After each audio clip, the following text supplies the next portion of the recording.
احتشام، محترم و مکرم سامعین و حضرات،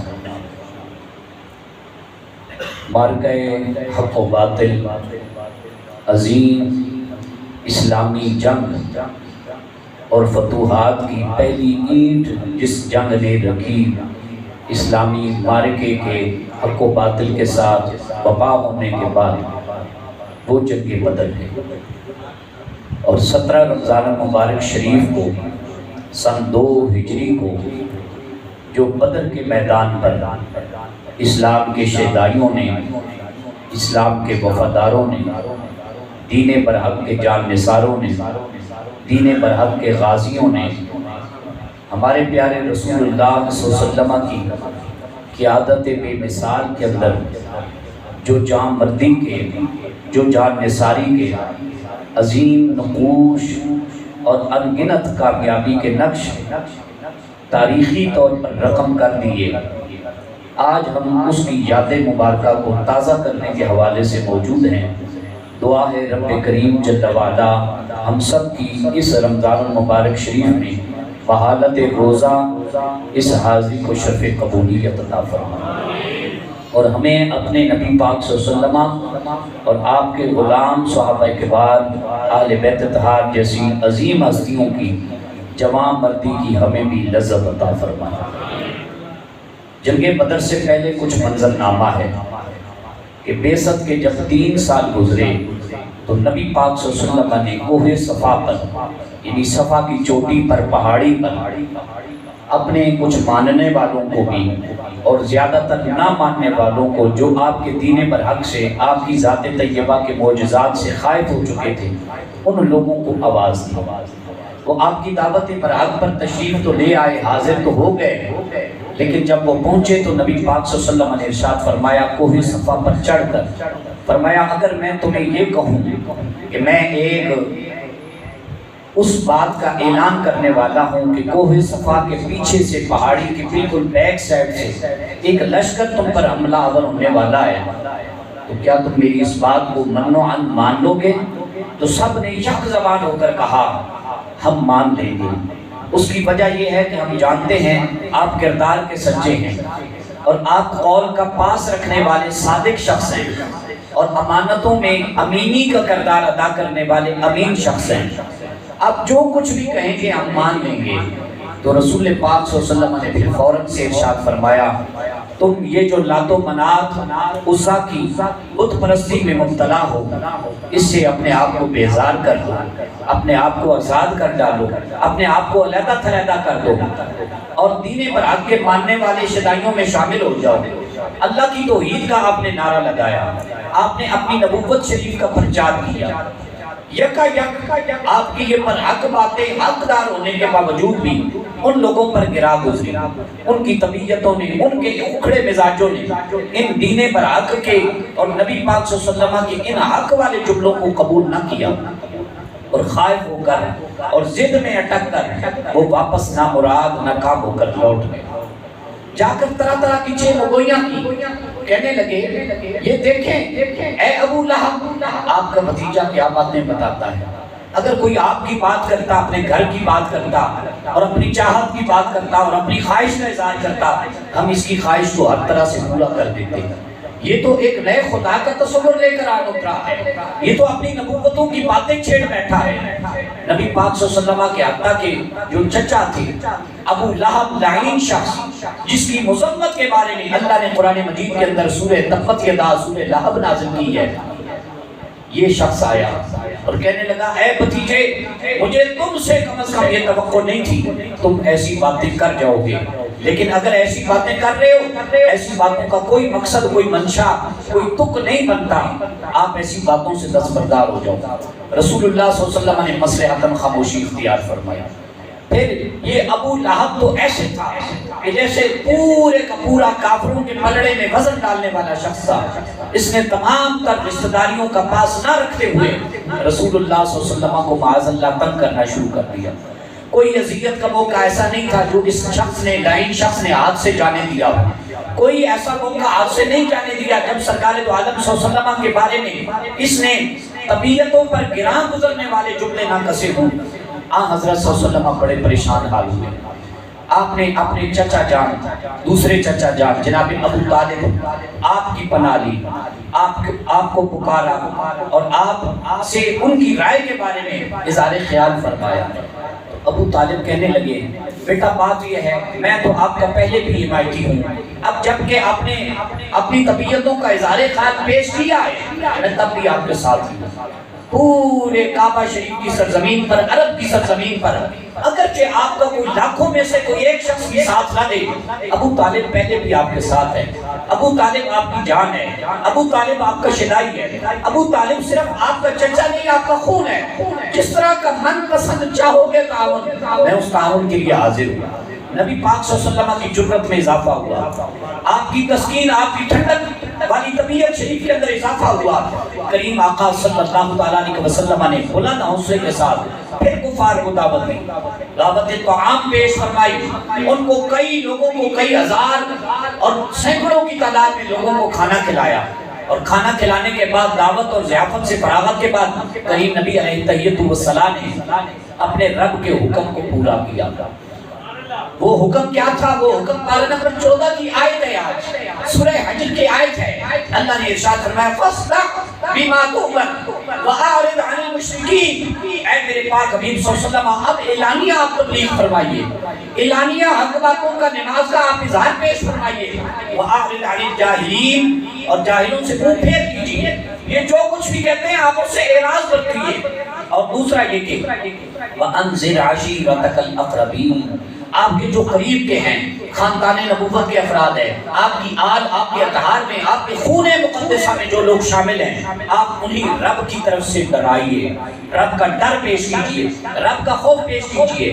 نبی پاک صلی اللہ علیہ وسلم نے اپنے گھر والوں کو، اہل و عیال کو ڈرایا، سیدنا علی المرتضیٰ شیر خدا کو ڈرایا، بی بی سیدہ کائنات فاطمہ الزہرا رضی اللہ تعالیٰ عنہا پر اللہ کا، اپنے رب کا ڈر پہنچایا، اپنے رب کے حقیقی پیغام کو، اپنی فکر کو، اپنے نظریے پر حق کو اور اپنی نبوت شریف کے جو اسباق تھے ان کو پیش کیا.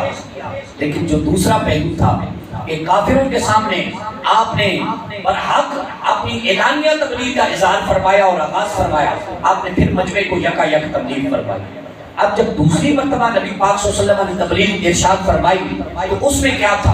اس میں وہ سلسلہ تھا کہ جو پہلے نہ تھا، یعنی دین برحق کے مخالفین نے پھر ڈٹ کر علل اعلانیہ حضور نے تبلیغ فرمائی تو انہوں نے بھی ڈٹ کر اعلانیہ حضور کی مخالفت شروع کر دی. ابو لہب جیسے لعین شخص کو حضور کا خون ہونے کی وجہ سے انہوں نے اس شخص کو اپنی حمایت میں لینا شروع کیا. اب پھر سے ابو طالب کے پاس آئے اور کہنے لگے ایک چچا تو ان کا منکر ہو چکا ہے، آپ بھی ہمارا ساتھ دیجئے. اگر آپ ہمارا ساتھ دے جائیں تو آپ کے بھتیجے کو یہ نئی باتوں سے، نئی مذہب کے تصور سے روکا جا سکتا ہے. ابو طالب جناب رسول اللہ کی طرف توجہ رکھیں. ابو طالب جناب رسول اللہ صلی اللہ علیہ وسلم کی طرف تشریف لے آئے. جب حاضر خدمت ہوئے حضور پاک صلی اللہ علیہ وسلم کو یہ اپنی باتیں پیش کی اور کیا جملے کہے. وہ جملے جو عرب کے اندر موجود ہیں ان کا ترجمہ بڑی آسانی کے ساتھ پیش کیا جا سکتا ہے. آپ فرمانے لگے اے میرے بھتیجے، اے میرے لخت جگر ہستی، اے مجھے اپنی جان سے زیادہ محبوب شخص، میں پورے عالم عرب کے اندر تنہا تنہا اکیلا بھی رہ جاؤں، میں پورا شخص پھر بھی آپ کی حمایت سے دستبردار ہرگز نہیں ہوں گا. میں آپ کا ساتھ تھا، میں آپ کے ساتھ رہوں گا.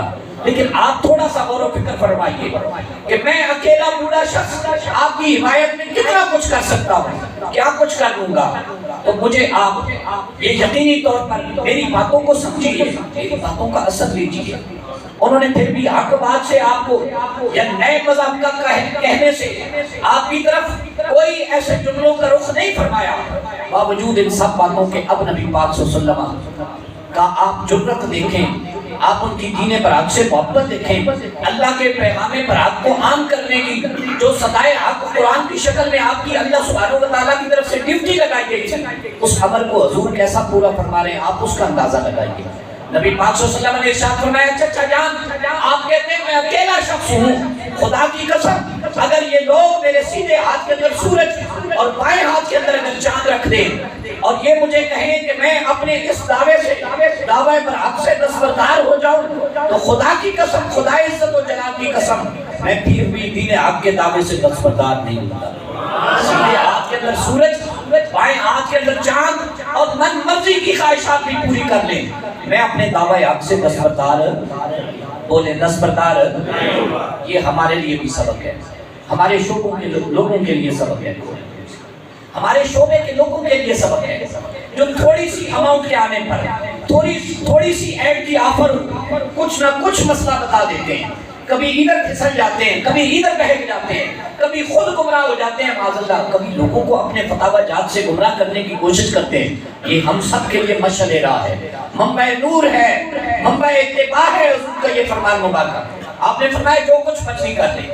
اب جب ابو طالب رضی اللہ تعالیٰ عنہ آپ کی خدمت مبارکہ میں وہ آئے اور کہنے لگے آپ کے بھتیجے نے آپ کو کیا جواب دیا، تو آپ دست بستہ ہو کر بولے، فرمانے لگے تم کہتے ہو کہ بھتیجے کو میں دین برات کے دعوے سے پھر ڈالوں، خدا کی قسم وہ تو اس طرح کی باتیں کرتا ہے کہ زمانے بھر میں کسی نے اس جیسی باتیں نہیں فرمائی۔ وہ تو اتنا اپنے دین برات پر صدائے حق پر ڈٹا ہوا شخص ہے، دین حق کا ترجمان بن کے اوپر رہا ہے، اس سے تو نبوت کی شعائیں پھوٹتی ہوئی میں دیکھ رہا ہوں، تم کہتے ہو اسے پیچھے لے جاؤ، میں تو اسے دن بدن لمحہ بلمحہ آگے سے آگے بڑھتا ہوا ترقی کا سفر طے کرتا ہوا دیکھ رہا ہوں۔ اب جب وہ کہنے لگے ابو طالب آپ بہت بڑے نڈر شخص ہیں، انہوں نے ابو طالب کے بارے میں باتیں کی، جواں مردی والی، بہادری والی، جرأت والی، بے باکی والی، اور آپ کی شان میں قصیدے پڑھے۔ آپ نے فرمایا بھلے سے میں بہادر شخص ہوں گا، لیکن بہادر اسی کے لیے ہوں گا جو محمد عربی میرے پاک بھتیجے کی مخالفت میں حصہ لے گا۔ میں اپنے پاک بھتیجے کی حمایت میں کھڑا ہوں اور کھڑا رہوں گا، تم سے جو ہو سکتا ہے تم جا کے کر گزرو۔ اب انہوں نے عتبہ بن ربیعہ ایک شخص کو چناؤ کیا، اس شخص کو دربار رسالت مآب میں اپنی طرف سے ایک سفیر قاصد ایجی کی حیثیت سے بھیجا اور کہا عتبہ بن ربیعہ تم جا کے محمد عربی کو کہو وہ اپنے اس دین برات کی صدائے حق سے باز آ جائیں، اگر تو وہ آپ کی باتیں سنتے ہیں تو فبیا، مگر نہ جو وہ کچھ کہیں گے وہ ہمیں آ کر پیش کر دینا۔ اب وہ پہنچے اور اپنے گستاخانہ جملوں سے حضور کا دل موم کرنے کی کوشش کرنے لگا۔ عتبہ بن ربیعہ بہت بڑا شاعر بھی تھا، اس نے شعر کا دیوان پیش کیا، جب وہ سارا کچھ پیش کر چکا، شعر ختم ہو گئے، اس کی بیان بازی ختم ہو گئی، عرب کی ترجمانی ختم ہو گئی، کفار مکہ کا مشرکین مکہ کی طرف سے یہ بھیجا جانے والا قاصد خاموش ہو چکا۔ میرے پاک رسول اللہ صلی اللہ علیہ وسلم نے کیا فرمایا؟ آپ نے فرمایا بسم اللہ الرحمن الرحیم، حامیم تنزیل من الرحمن الرحیم، بولے کتاب فصلت آیاتہ قرآنا عربیا لقوم یعلمون بشیرا ونذیرا فأعرض اکثرهم فهم لا يسمعون وقالوا قلوبنا في أكنة مما تدعونا إليه وفي آذاننا وقر ومن بيننا وبينك حجاب فاعمل إننا عاملون۔ میرے پاک محبوب صلی اللہ علیہ وسلم پڑھتے چلے گئے، وہ سنتا چلا گیا، اب اسے سمجھ نہیں آ رہی تھی میرے شعر دیوان کا جواب یہ کیسا جواب ہے، یہ کہاں سے پڑھ رہے؟ میرے پاک محبوب صلی اللہ علیہ وسلم پڑھ کے کہتے ہیں یہ اللہ کا قرآن ہے، یہ وہ کتاب مبین، کتاب انقلاب، صحیفہ برحق ہے جو میں لے کر مبعوث ہوا ہوں، اترا ہوں، اور یہ وہ کلام ہے، جزاک اللہ، یہ وہ کلام ہے جو رسول عربی صلی اللہ علیہ وسلم پر حق کے ساتھ نازل ہوا۔ یہ کلام اگر حق کے ساتھ ہے، عتبہ بن ربیعہ نازل ہوا ہے، تو میں بھی آپ کے ساتھ نبوت لے کے آیا ہوں۔ یہ حامیم السجدہ ہے، یہ پارہ نمبر 24 کی آیات ہے۔ کہنے لگا یہ میں نے پہلے کلام نہیں سنا، آقا کریم فرماتے ہیں نہ کبھی پہلے سنا تھا نہ آئندہ بات سنو گے۔ یہ کلام نیا کلام نہیں ہے، یہ کلام مخلوق کا کلام ہے ہی نہیں، یہ تو خالق کا اتارا ہوا کلام ہے، جو سنتا ہے دل پر اثر طاری ہوتا چلا جاتا ہے۔ جزاک اللہ۔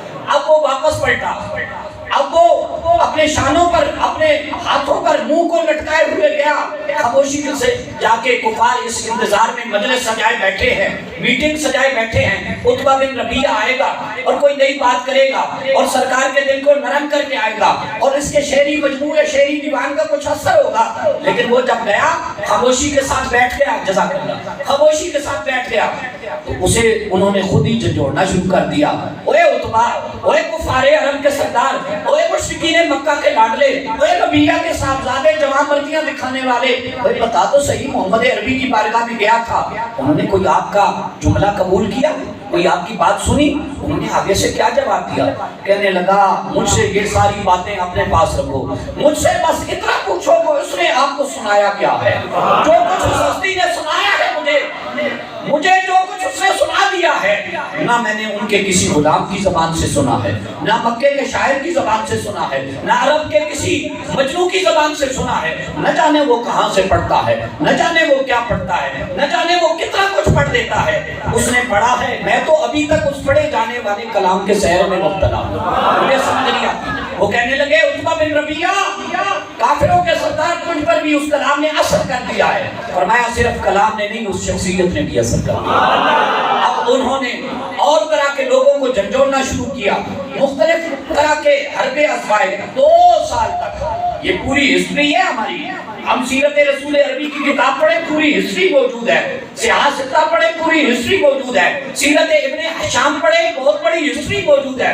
2 سال تک حضور کو تنگ کیا، حضور کے غلاموں کو تنگ کیا، کبھی بلال حبشی کو نشانہ بنایا جا رہا ہے، کبھی حضرت صہیب رومی کو نشانہ بنایا جا رہا ہے، کبھی حضرت عمار بن یاسر کو تقریب عہد پر لٹایا جا رہا ہے، کبھی حضرت سمیہ رضی اللہ تعالیٰ عنہ، یہ اسلام کی پہلی خاتون سب سے پہلی شہیدہ ہے، ان کو شہید کیا جا رہا ہے، کبھی برچیاں ماری جا رہی ہیں، کبھی نیزے مارے جا رہے ہیں۔ پر غلام بھی کس کے تھے؟ آقا کریم کے غلام تھے، سرکار عرب و عجم کے غلام تھے، شہ حرب و سرا کے غلام تھے، سیدہ آمنہ کے نور نظر لختے جگر تھے۔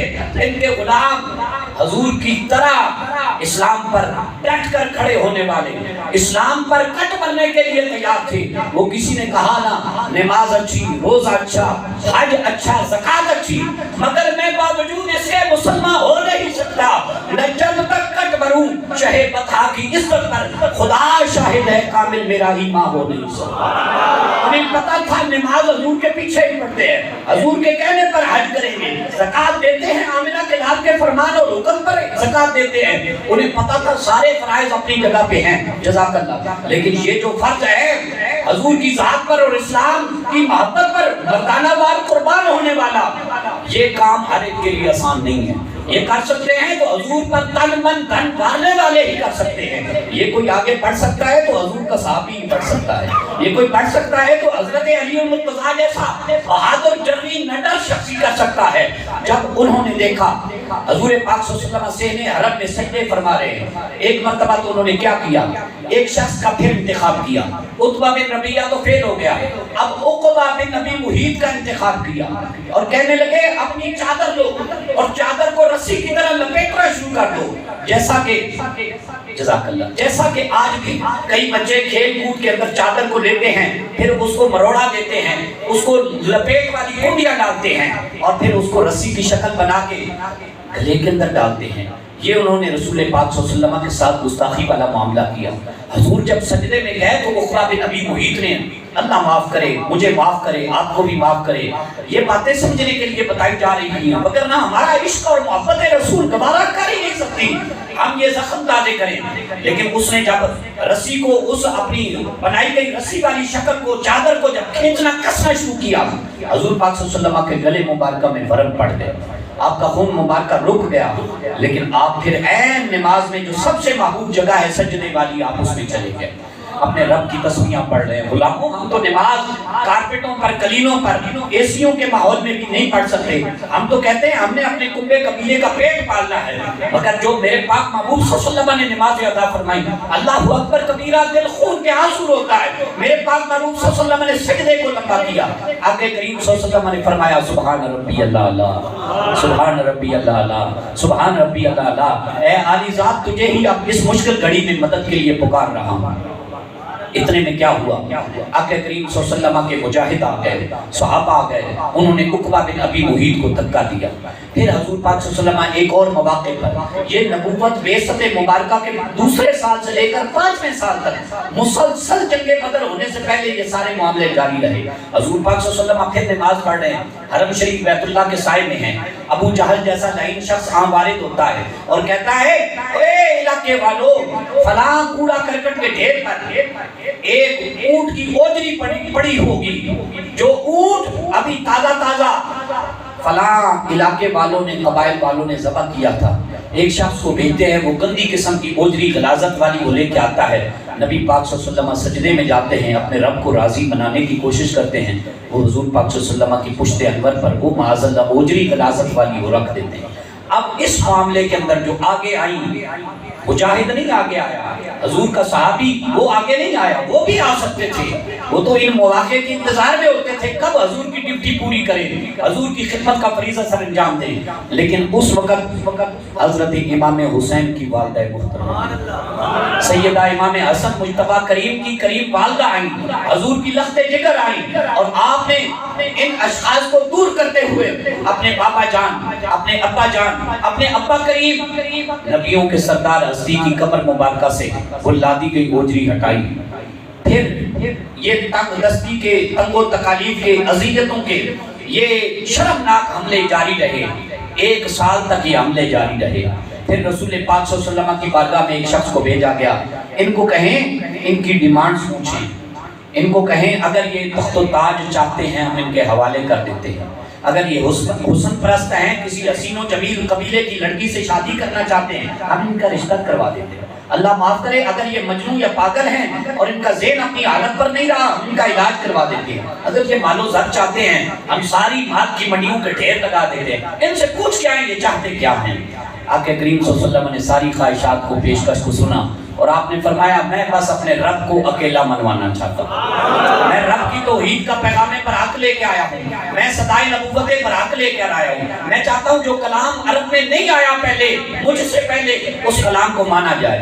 انہوں نے پھر معاذ اللہ قرآن پاک کی تکذیب کی۔ اللہ کا قرآن کہتا ہے، انہوں نے کہا فلا اقسم بما تبصرون وما لا تبصرون انه لقول رسول کریم وما هو بقول شاعر قلیلا ما تؤمنون ولا بقول کاہن قلیلا ما تذکرون تنزیل من رب العالمین۔ کبھی کہتے تھے یہ شاعر کا کلام لکھا ہوا ہے، کبھی کہتے تھے یہ مجنون کا ہے، کبھی کہتے تھے یہ احمق کا ہے، کبھی کہتے تھے یہ دیوانے کا کلام ہے۔ اللہ کا قرآن کہتا ہے اوے پگلو تم تو قرآن پاک کو سمجھ ہی نہیں سکے، تھوڑے ہو جو اس سے نصیحت حاصل کرتے ہو، قلیلا ما یؤمنون، تھوڑے ہو جو ایمان رکھتے ہو۔ یا ربا یہ کون سا کلام ہے؟ فرمایا تنزیل من رب العالمین، یہ اللہ رب العالمین کا نازل کرتا کلام ہے۔ اللہ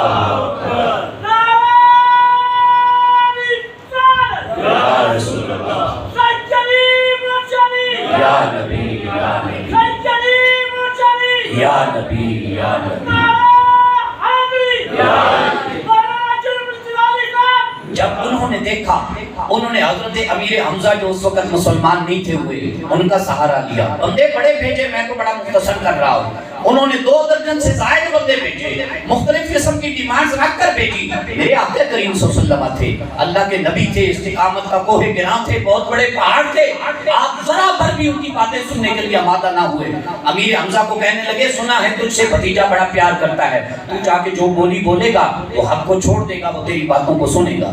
میرے پاک رسول پاک صلی اللہ علیہ وسلم کی خدمت میں امیر حمزہ حاضر ہو جاتے ہیں، کہتے ہیں اے بھتیجے تیرے ساتھ جو انسانیت سوچ سلوک ہو رہا ہے میں وہ دیکھ بھی رہا ہوں، میں وہ جان بھی رہا ہوں، زمانے والے جانتے ہیں معترف ہے میں کتنا بہادر شخص ہوں، میں لڑنا نہیں چاہتا تیری وجہ سے، لیکن میں چاہتا ہوں تو بھی ان سے نہ لڑ، کچھ سمجھ جا۔ اور پھر حضور پاک صلی اللہ علیہ وسلم نے سارے معاملے بتائے، رب کی وحی کے بارے میں بتایا، قرآن کی کتابیں انقلاب ہونے کے بارے میں بتایا، ان کو ٹھیک ٹھاک سے تبلیغ کی۔ پھر ایک موقع آیا، یہ اپنے شکار پر گئے ہوئے تھے، ابو جہل آیا اور اس نے ایک ڈھال اور بعض روایتوں میں نیزہ مار کے رسول پاک صلی اللہ علیہ وسلم کا سر انور سے خون نکالا، سر نبوی کو پھوڑ دیا۔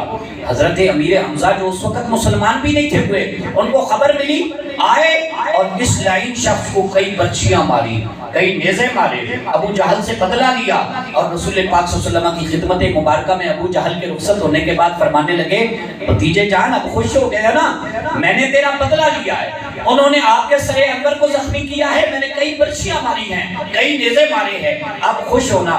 میرے کریم آقا صلی اللہ علیہ وسلم نیچے حیاسوز آنکھوں سے مسکرا بھی رہے ہیں، دانتوں سے مسکرا بھی رہے ہیں، اور آنکھیں نم ہیں اور آنسو جاری ہیں، اور چشمان نبوی زبان حال سے یہ کہہ رہی ہے چچا جی اصل میں خوشی تو تب ہوگی جب آپ کلمہ اسلام کلمہ برحق کو قبول کریں۔ تو چچا جان کہتے ہیں بھتیجے لب کو، رخسار مبارکہ کو، ٹھوڈی مبارکہ کو اوپر کیجئے، اپنے دندان نبوی کی چہرے دعا کی مجھے زیارت کروائیے، کیا کچھ کہہ رہے ہو، کن سوچوں میں گم ہو؟ تو آپ فرمانے لگے چچا جان سوچ تو یہی ہے جس کی دوسروں کو تبلیغ کر رہا ہوں، سب سے لگے ہاتھوں آپ کو کیوں نہ پہلے تبلیغ کرنا۔ کہنے لگے کیا کہنا چاہتا ہے، کھل کے بھتیجے بتا کیا چاہتا ہے۔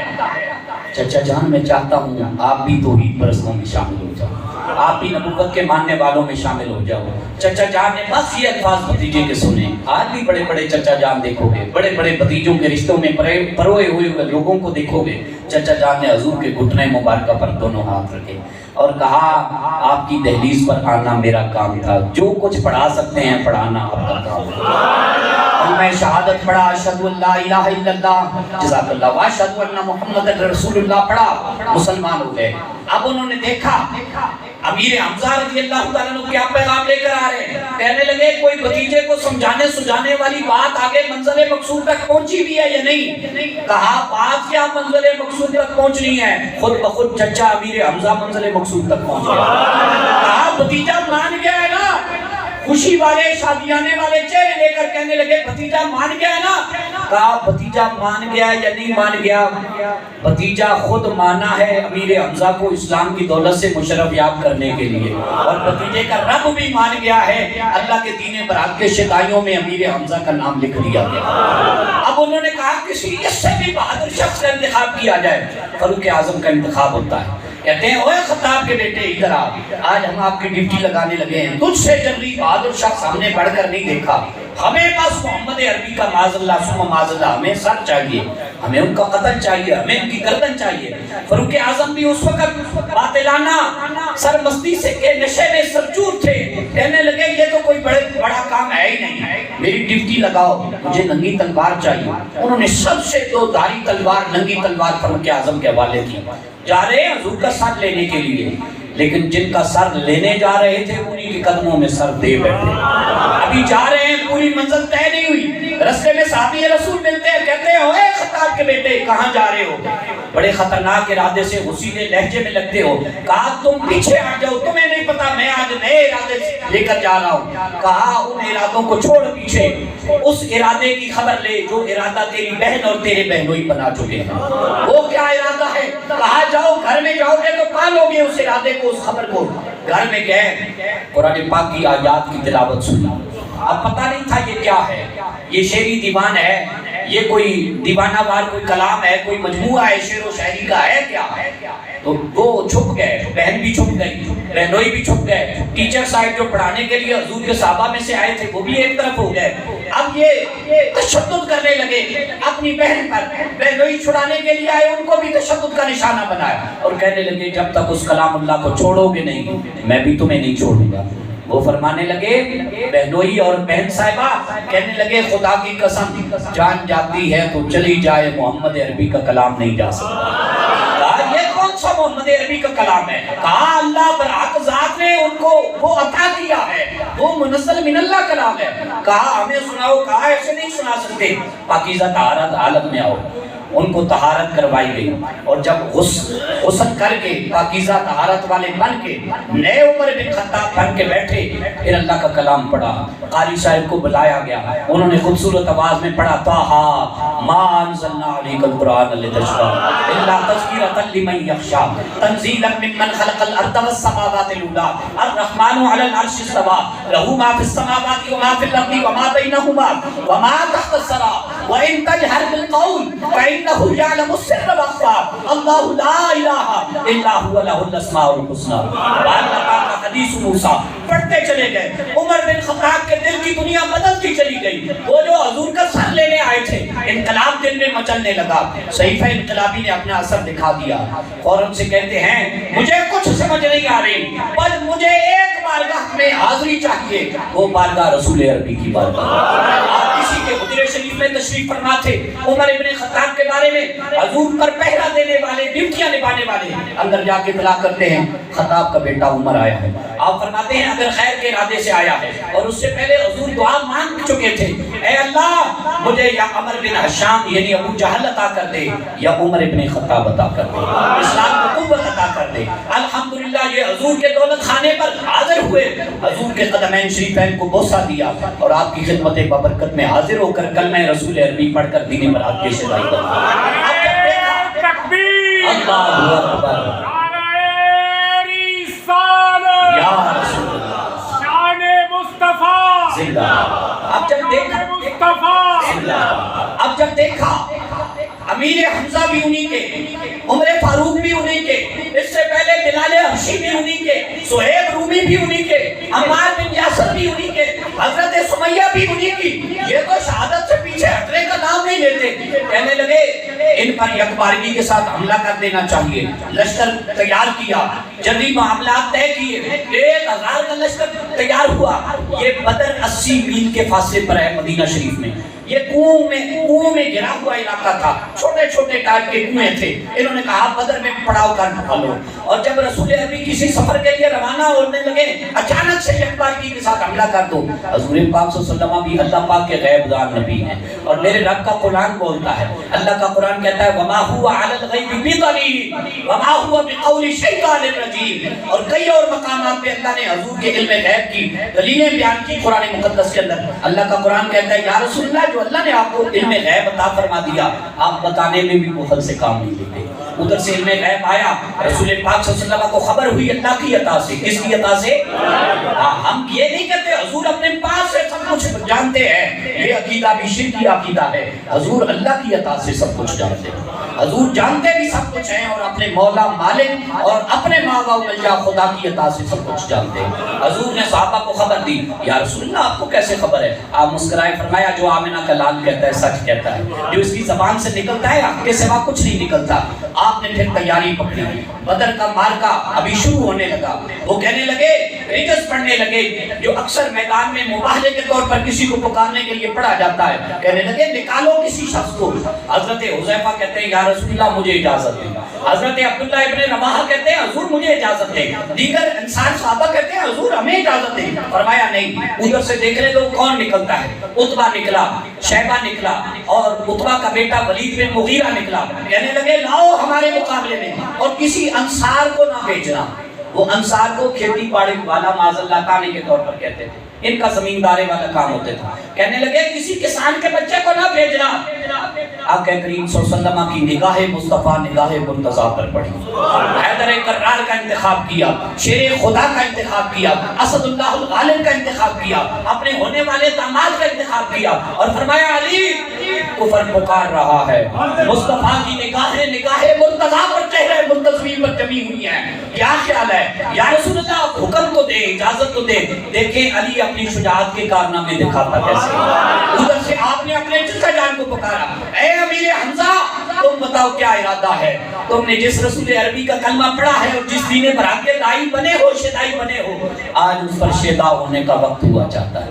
امیر حمزہ کہنے لگے بھتیجے یا رسول اللہ محمد عربی اے عبداللہ کے صاحبزادے آپ کے حکم کے منتظر ہیں۔ اور اس سے پہلے حضرت عبادہ نے جو تقریریں کی، حضرت سعد نے جو تقریریں کی، مہاجرین کے پورے کا پورا گروپ ومنڈ آیا، انصار کے پورے گروپ نے حضور کی قیادت میں حصہ لیا۔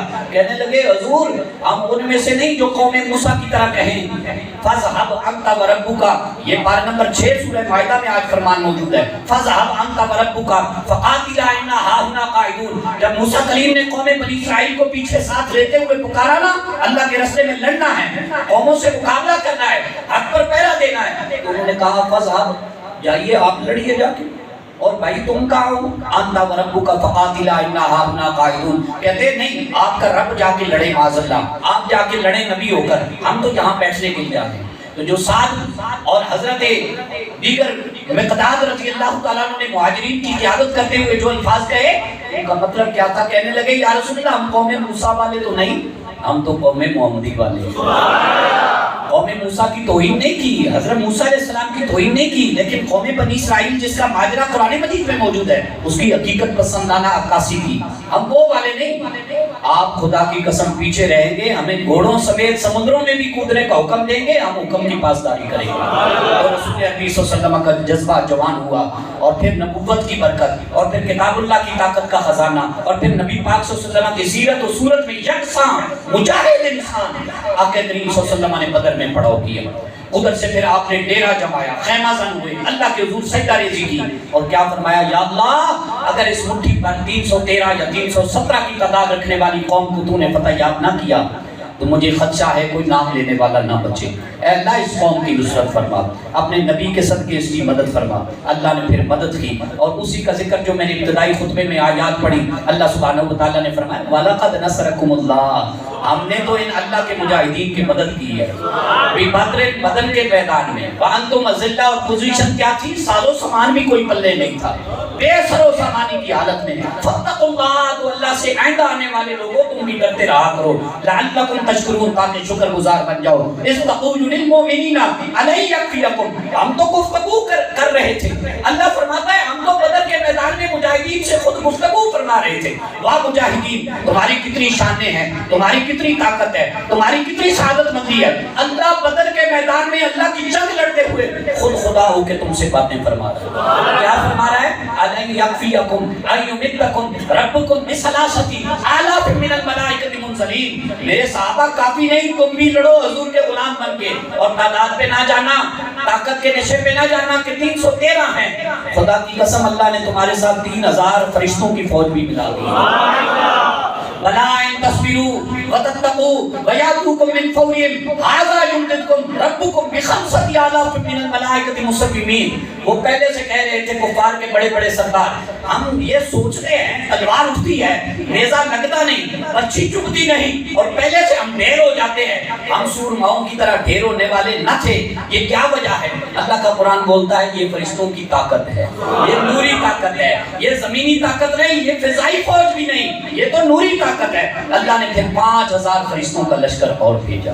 ایک اور پارے کے اندر، پارہ نمبر 9 کے اندر مالک سورہ انفال کے اندر فرماتا ہے استستغیثون ربکم فاستجاب لکم انی ممدکم بألف من الملائکۃ مردفین وما جعلہ اللہ الا بشریٰ لکم ولتطمئن قلوبکم بہ وما النصر الا من عند اللہ ان اللہ عزیز حکیم۔ اے اللہ کے کلام پر بھروسہ کرنے والوں، تمہیں اللہ بے جارو مددگار چھوڑ دے گا، بے سہارا چھوڑ دے گا، نبی کو ہرا کے اللہ پاک واپس لائے گا؟ ایسا نہ سمجھنا، نبی جاتا ہی کامیابی کے لیے، نبی جاتا ہی منزل کے حصول کے لیے، نبی جاتا ہی منزل مقصد پر پہنچنے کے لیے ہے۔ جب گئے تھے تو 313 تھے اور ان میں سے صرف 14 شہید ہوئے۔ حضرت علی رضی اللہ تعالیٰ نے جو مقابلہ کیا، ولید کا تو سر گردن سے اڑا کر رکھ دیا، اور حضرت امیر حمزہ رضی اللہ تعالیٰ نے شیبہ کی گردن اڑائی، اور جو تیسرے صحابی گئے تھے ان کو کافر نے زخمی کیا۔ تو جیسے ہی زخم دیکھا تو علی شیر خدا حیدر کرار سے صبر نہ ہو سکا، کہنے لگے یا رسول اللہ اس کا کام تو طرح طرح پورا کرنے کے لیے علی شیر خدا کافی ہے۔ حضرت علی شیر خدا رضی اللہ تعالیٰ نے گاجر مولی کی طرح اس طرح کٹ لگائے، 70 کے 70 کافر بڑے کے بڑے سردار مارے گئے، اور معوذ اور معاذ ان کا نام ہم نہ لیں تو جنگ بدر کا نقشہ اور خلاصہ مکمل ہو ہی نہیں سکتا۔ یہ چھوٹے چھوٹے ننھے منھے شخص، یہ چھوٹے چھوٹے ننھے منھے شخص یہ کہنے لگے پہاڑی پر چڑھ کر، بدر کی پہاڑی پر چڑھ کر، اوے ہمیں بتایا جائے ہمارے پیارے محبوب حضور رسول کون مقام صلی اللہ علیہ وسلم کا ازلی ابدی دشمن ابو جہل ہے کون؟ ان کو نشاندہی کروائی گئی فلاں جو شخص بڑی داڑھی والا وہ لڑ رہا ہے وہ حضور کا سب سے بڑا دشمن ہے۔ یہ گئے اور اس طرح جس طرح کہ بندہ پرندے کی گھات لگاتا ہے قید کرنے کے لیے، انہوں نے ایسے جکڑا ننھے منھے ہاتھوں سے کہ اس کو نیچے لٹایا، اور پھر صرف نیچے لٹا کے کام تمام نہیں کیا۔ حدیثوں کے سب سے بڑے راوی حضرت عبداللہ ابن عباس کے بعد جن کا مرتبہ آتا ہے عبداللہ ابن مسعود کو دعوت دی، کہنے لگے آؤ حضور کی حدیثیں پڑھنے والے شخص آ کر اس لائن شخص کا انجام ہوتا ہوا دیکھو۔ حضرت عبداللہ ابن مسعود سیرت کی کتابیں، حدیث کی کتابیں گواہیاں دیتی ہیں، سینے پر چڑھ گئے، ابو جہل کی نقلی داڑھی کو پکڑ کے کھینچا اور کہا اے ہمارے پیارے محبوب خدا کے اصلی ابدی دشمن، پتا ہے حضور کے دشمنوں کا انجام کیسے کیا کرتے ہیں؟ کہنے لگا مجھے تو یہ ہو سکتا ہے کہ بس کسان کے بچوں نے مجھے مار ڈالا ہے اور بڑے جنگی لشکر والوں نے مجھ پر حملہ کر کے مجھے دبوچ لیا ہے۔ کہا صرف دبوچا نہیں، حملہ نہیں کیا، مارنے نہیں جا رہے، تجھے واصلے جہنم کرنے جا رہے، تیرا ٹھکانہ جہنم ہے۔ آج مختصر کے 14 کے 14 صرف اسلام کے شہدائی شہید ہوئے۔ اللہ پاک نے اسلام کو عظیم کامیابی عطا فرمائی۔ یہ بہت سارے ہمارے اس میں اسباق ہیں۔ ایک تو یہ ہے کہ صحابہ کرام نے جو استقامت دکھائی، آج ہم مسلمانوں میں استقامت کی کمی ہے۔ جو توکل صحابہ کرام کا تھا، جو رسول اللہ صلی اللہ علیہ وسلم کی عبادت میں اثر تھا، جو کلام مجید کی لذت تھی، یہ ساری باتیں آج ہم یکجا کر لیں تو امریکہ تو کیا کوئی سپر پاور پاکستان سے بڑی ہے۔ کلمہ اسلامی کے ذریعے سے جو ہم نے طاقت حاصل کر رکھی ہے، اس طاقت کو کبھی دیکھیں، اس کو محسوس کریں، بار بار کلمہ طیبہ کا ورد کیا کریں، بار بار حسبنا اللہ و نعم الوکیل، نعم المولا و نعم النصیر کو پڑھا کریں، بار بار اپنے رب سے التجا کیا کریں، یا حی یا قیوم برحمتی کا، بولے یا حی یا قیوم برحمتی کا، بار بار یہ پڑھا کریں اور بار بار یہ پڑھا کریں، بل اللہ مولاکم وہو خیر الناصرین، ہمارا مولا تو ماوا اللہ ہی ہے، وہی سب سے بہترین مدد کرنے والا۔ آج ہم میں یقین کی کمی ہے۔ میں اکثر دوستوں کو کہتا ہوں اپنے دروس شریف کے اندر کہ اپنے دروس قرآن اور حدیث کو پیش کرتے ہوئے توکل کی کیوں کمی ہو گئی ہے؟ رب تو پہلے بھی ویسے ہمارا تھا، اب بھی ویسے ہی ہمارا ہے۔ ہم پہلے بھی صحابہ کرام کی محبت کے نشے سے چور تھے، اب بھی صحابہ کرام کے غلام ہیں۔ ہم پہلے بھی آل بیت اطہار کے محبت خان تھے، اب بھی آل رسول کے محبت کے اور خون کے ادب دان ہیں، چاہنے والے ہیں۔ کمی کس چیز کی ہے؟ کمی ہمارے عقیدے میں کمزوری کی ہے۔ ہم یقین کو ہار بیٹھے ہیں، ہم توکل کو چھوڑ بیٹھے ہیں، ہم نے اللہ کو پکارنا، اللہ کو یاد کرنا چھوڑ دیا ہے، ہم عبادت سے دور ہو بیٹھے ہیں، ہم غفلتوں کی نیند سو بیٹھے ہیں، ہم نے قرآن کی تلاوت کو چھوڑ دیا ہے۔ آج کہیں ختم 40ویں دم درود میں ضرورت پڑتی ہے قرآن کا استعمال، یہ تو میں کہتا ہوں مطلب کے لیے ٹھیک ہے، پھر بھی جو لوگ اس طرف آتے ہیں بڑے خوش نصیب ہیں، منع کوئی نہیں، کیونکہ جب انہیں دکھوں میں سہارا لینا پڑتا ہے تو قرآن کو کم از کم لیتے ہیں، یہ بھی بڑی خوش نصیبی کی بات ہے۔ لیکن میں کہتا ہوں عملی زندگی کے اندر قرآن کو کیوں چھوڑ بیٹھے ہیں؟ قرآن کی بڑی لذت ہے۔ یہ تو ایک سورہ طٰہٰ نے، ایک سورہ حمیم السجدہ نے نقشہ بدل دیا۔ میں نے آپ کو صرف مختصر کر کے سنایا، بقیہ 112 سورتیں قرآن پاک کی باقی بھی بچتی ہیں۔ اکیلی سورہ کوثر کا کبھی خلاصہ پڑھو، اکیلی صرف سورہ فاتحہ کا نقشہ پڑھو، اکیلی صرف سورہ بقرہ کی آخری 3 آیات کا نقشہ پڑھو، آپ کو پتہ لگے گا قرآن اللہ سبحانہ و تعالی رب العالمین کی عالم ربانی رکھنے والی طاقت۔ آج اگر ہم اس قرآن پاک کو سے جدا نہ ہوں، اس پر یقین کامل کریں اور اپنے رب پر اپنے توکل کو مضبوط کر لیں اور حضور نبی کریم صلی اللہ علیہ وسلم کے فرمودات کے مطابق صحابہ کرام کی طرح آپ کی پیروی کرنے والے بن جائیں، خدا کی قسم نہ ہمیں بم کی ضرورت ہے، نہ پٹاخے کی ضرورت ہے، نہ اسلحے کی ضرورت ہے، نہ فوج کی ضرورت ہے، نہ نیزوں کی ضرورت ہے، نہ ایٹمی طاقت کی ضرورت ہے۔ یہ تو اللہ کا کرم ہے کہ اللہ نے 7 بڑی ایٹمی طاقتوں میں سے ایک اسلامی ملک کو اللہ نے سپر پاور ایٹمی طاقت والا ملک بنایا تو پاکستان کو بنا۔ میں کہتا ہوں یہ رمضان شریف کا فیضان ہے، یہ پاکستان کو اللہ تعالیٰ نے یہ خوش نصیبی دی ہے۔ ہم پاکستانی ہیں، ہمیں پراؤڈ فیل ہونا چاہیے، ہمیں اپنے اوپر فخر کرنا چاہیے، لیکن جہاں جہاں ہماری کمزوریاں ہیں ہمیں ان کو بھی صحابہ کرام کے عشق کی، آل بیت اطہار کی محبت کی روشنی میں دور کرنا چاہیے۔ رب العالمین ہم سب کو بدری صحابہ جیسا جذبہ جہاد عطا فرمائے۔ اب تو کہہ دو نا سبحان اللہ، اب تو کہہ دو نا آمین۔ کیا ڈر رہے ہو کہ بدر والی جنگ نہ لڑنی پڑ جائے؟